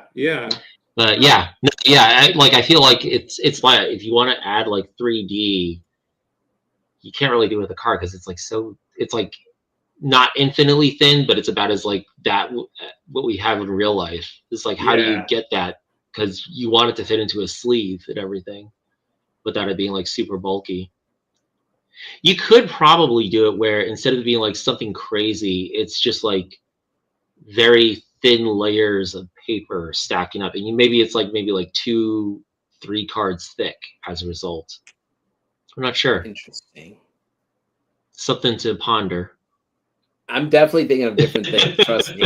I'm just kind of taking it one step at a time, though. I'll ride the foil bullet for another year, and then we'll see. Because at some point, because here's the thing: like when I was there, I was also like, so many people kept coming over to asking me how I'm doing this, what's my process, how am I doing this. So like Eli and I were talking one night, and I was like, it's just a matter of time if other people start doing this. It's not something so unique that somebody can't do it on their own. But it just so happens that my work fits that wheelhouse really well. Sure. And aesthetically, like it's the same thing when I did metal, and people were like all of a sudden trying to do metal, and they'd be like, "Oh, it doesn't look as good." I'm like, "Well, again, it's just because if your piece, the colors have to work. Like it's metal. It's got if you want it to shine, and you're primarily dark colors, it's not gonna work. But it's just, I don't know what to say to that. Like It's amazing to me how much people innovate on different kinds of signatures, and I've seen some cool signatures. It is wild. Yeah, I'm waiting for somebody to just be like, "I got an airbrush, let's go." Like I can't think of what signature would be cool, like an ink. Oh, what would be a cool signature would be if you did like the oil, or not the oil, but the candle wax and just stamp it.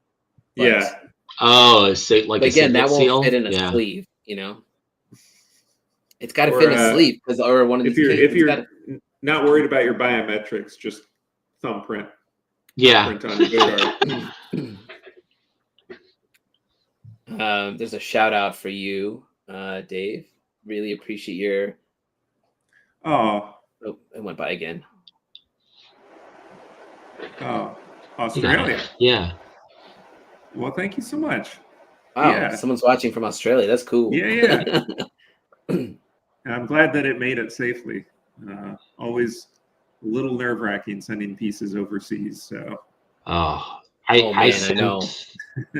Just sending art. I had to send some books overseas, and the whole time I was like, "Well, these books are just going to get lost." Yeah.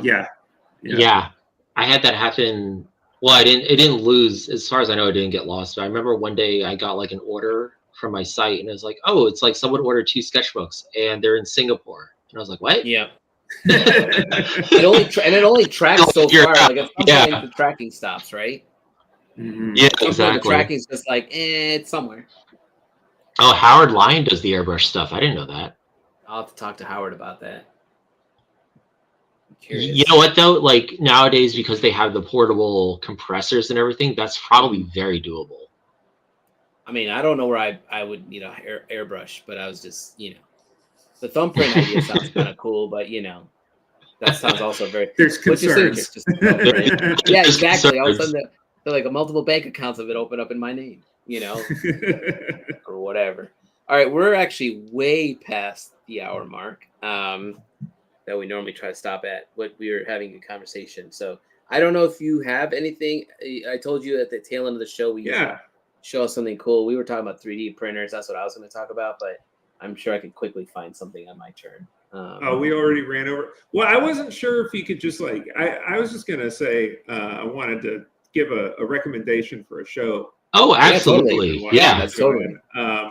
Because I don't think that I have not heard anybody talking about it, but a friend at IX, Casey, recommended this to me, and my wife and I started watching it, and then we actually just finished the most recent season of this TV show called From. Either of you? I have, because my wife is super into it. I am usually pretty busy in the evening, so I'll like pop in and be like, "Oh, what's happening? It's the guy from Lost. What's up with him right now? What's going on?" And she's like, "Man, like they keep coming back to this fucking like gas station." I'm like, "Oh, again, really?" It feels like a show that's really weird to drop in and out on. So I didn't do Lost. It is super strange. Like, I'll tell you this, like, it's super strange to drop in and out. When Lost was airing, and this is still like a thing with my mom is still trying to get me to watch Lost, but I know that show wasn't designed to go anywhere, and I find that in its own way kind of fascinating that the creators of the show felt like I don't know, it was like they just couldn't let people guess what the ending was going to be, and so they just kept zigzagging and got to a point where nobody was happy, I guess. But I can't watch a puzzle show that has no solution. Like I just won't do it. It's super unsatisfying. And so I remember like the first season of Westworld, I was like, this is fantastic, because it's like they're going in, they're doing some really like weird, interesting stuff, but there's a plan. Yep. It's all going somewhere. And so with this show, I have had my moments where I'm like, is this going anywhere? Or are they just throwing a bunch of weird stuff at us? I do believe the creator has said that he's got ultimately a plan.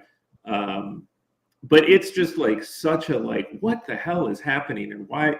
Like it's got, I think, similar just like mystery to it, but it is kind of also like a heavy show. It is essentially like every week things get worse kind of a show. Yes. But it's so engaging. It's like I'm really the bits I've seen. The bits I've never even heard of this show. So the bits I've seen are real quick. Like have a good night, Will. Night, Will. It's the bits I've seen have been very, very interesting. My wife is like in the same boat as you, where she's like, "This is really good. I hope to Christ it's not Lost again."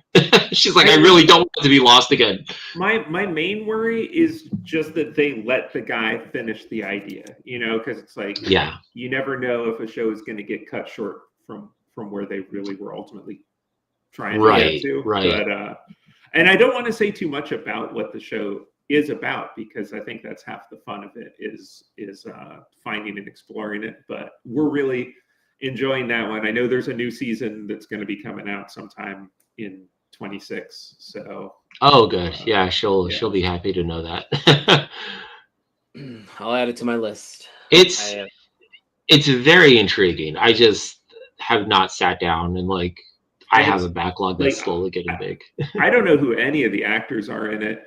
The director has never done anything else before, so it really is kind of like, I don't think so, or like he's done like one project that I never heard of or something. But yeah, it's just a whole bunch of people I didn't know about on MGM Plus. Network that I didn't know existed. It's just like I don't know any of these actors except the one dude from Lost. Yeah, I was going to say who's the guy from Lost? The black guy. I don't know his name in the show. Okay, he's one of the like central figures, and he's great. Yes. Yeah. I mean, everybody on it is good. So he's the only one I recognize, because like I've seen him in other stuff too. Like he was in Baz Luhrmann's Romeo and Juliet. Was he Mercutio? He was Mercutio, if I remember. Mercutio, that's right. Yeah. Oh my God. I bet my wife didn't know that, and I'm going to tell her. Yeah, no, he's great. He's great in a lot of stuff. Like his Lost appearance, they kind of just did him dirty. Like just did not give him, I feel like, enough to really work with. I mean, he played like it looks like the role he has in From is like really, really interesting. He's complex. Playing, like he's essentially like it's this town. These people are in this town and they can't leave, and there's all kinds of weird supernatural things happening. And he's sort of the sheriff of the town, which I'm not sure exactly how he came to that position, other than he was a guy who was the right personality type to kind of take responsibility for people's safety, right. you know, but that puts him in the situation of he's kind of always at the center of whatever's going on. He's there, you know. I'll look it up later. Got it. I got it open here. Well, yeah, it seems very good. I just have yet to sit down to watch it outside of like bits and pieces, but it looks good. It does look good. I have I have a figure I want to show off, but I'll give one. I actually don't know if I should give the recommendation of a show that I watched recently, because it's very like niche in terms of like appeal. I think like it depends on like how well you feel, like how enjoyable you feel like Tim Robinson's comedy is. He's very hot and cold for people. Exactly. So I just finished his new show that he did called The Chair Company, and it's by him and the guy that directed the movie that he was also in called Friendship. The two of them. Have you seen that one? I haven't seen the movie, and I really want to check it out. I haven't seen this guy in any movies, just his comedy show. Yeah. So did you do Detroiters? Oh yeah, Detroiters is great. Detroiters is quite good. I'm kind of sad it only had like I think 2 seasons or something.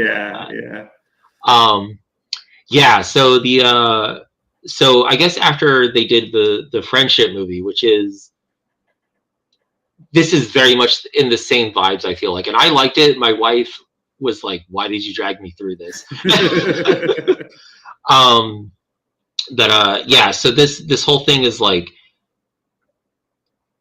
I believe there's going to be a second season coming to it. I hope so, at least, because it ends kind of unsatisfyingly if this is like the only season that there is. But if there's going to be something else, there is a second season, which I also didn't know they were going to have a second season. I thought it was going to be a self-contained thing. Okay. I got to the end. I was like, what? yeah. Especially because like every single episode, you're like, how the hell does this fit into all of this as is? And it's like continuously zigging and zagging. That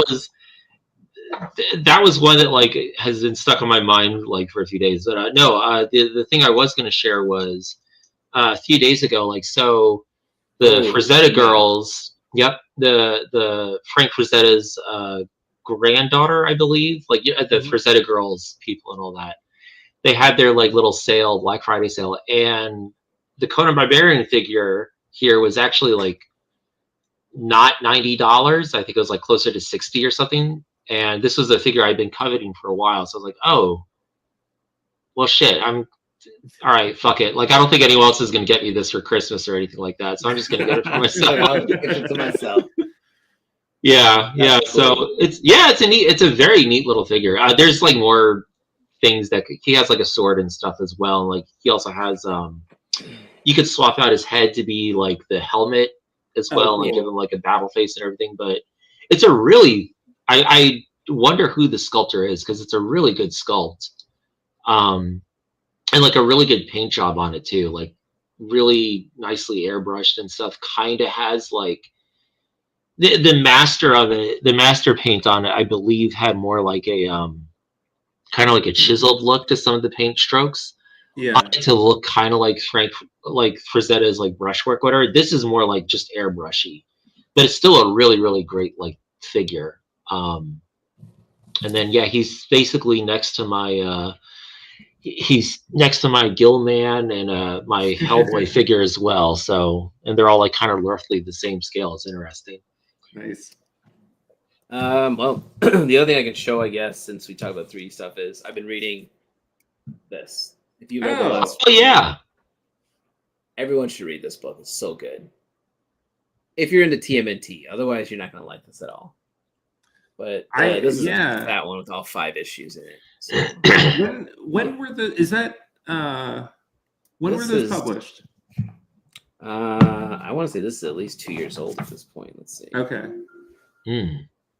Where's the publication date? But it's pretty new. 2002, 2003, somewhere in that area. Yeah. Okay. It's like 20 over 20 years ago. Yeah, the introduction was. I was thinking, like, because I was working at a comic store back around then, and it looked familiar to me. But then I thought you said that it came out just a couple years ago, and I'm like, so according to this, the intro by Robert Rodriguez was March 2022.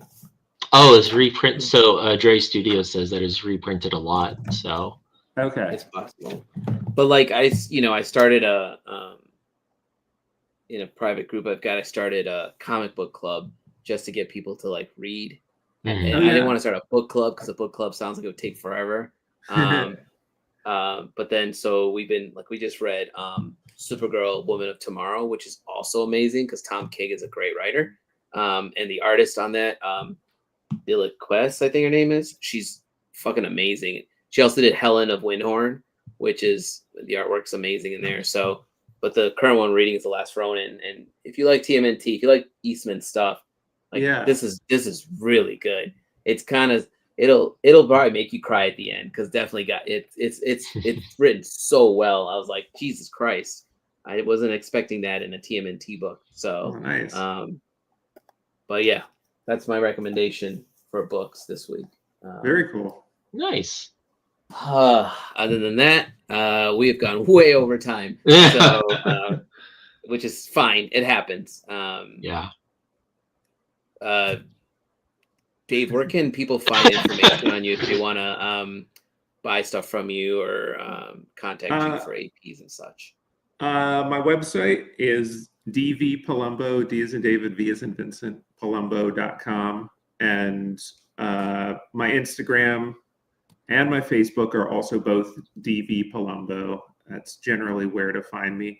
If anyone has an interest in this is a little bit off the topic of anything we've talked about today, but I've been doing some like photo zines of mostly of like abandoned places, and those are on a website called nothinglastforeverproject.com. And I think that's all my stuff. Make sure you put that V in there, man. Otherwise you end up on the if you plug in my website and you get like big hulked out dude, that's the other Dave Palumbo. Yeah. And so that's what when I was looking up stuff. Check your URL. When I was looking up your website to put it in this, it'll be in the bottom of this video and stuff. I just typed in Dave Palumbo art, assuming it would bring up your website, and it brought up that bodybuilder. I was like, what the hell's happening right now? You mentioned that like you sometimes get emails from people being like, oh, I need help with my traps and stuff. I wonder if he ever gets like the inverse, where it's like, hey man, like, can you give me some oil painting tips? And it's like, I'm making crunches. What are you talking about?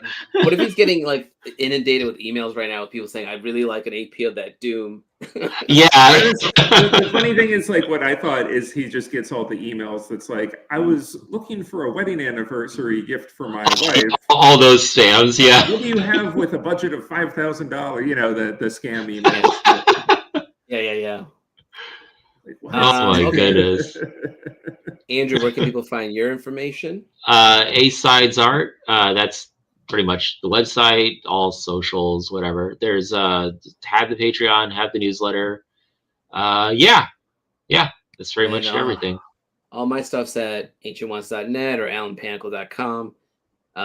All my socials are AllenPanakal Art, except TikTok, as we've discussed. Again, at this point, no loss. Just still squatting on that name. No hard loss on that. What if it blows up one day and I need it? It's not. I think like TikTok's done at this point. You're fine. Sure, yeah, I'll be all right. It's like just going down that way. But thanks, Dave, for being on today. And thank you so much. Yeah, I really enjoyed being here. Thanks for having me on. Glad we finally made it happen.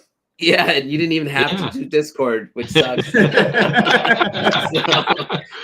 hey, you got me on it, and I appreciate that. So there you go. But I'll probably see you. In a couple weeks at or in a month or two at OAX. So yes, you gonna be there too, Andrew?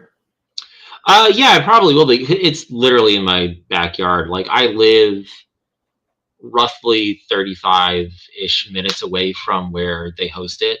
I'm in like the greater Orlando area, so it's an easy drive for me to get over there. Yeah. Cool. Well, yeah, definitely. We should definitely set up some kind of dinner or something then. Well, but let me take us offline before I keep talking. So I can cap this episode. Our next guest is probably going to be Scott Brundage. Nice.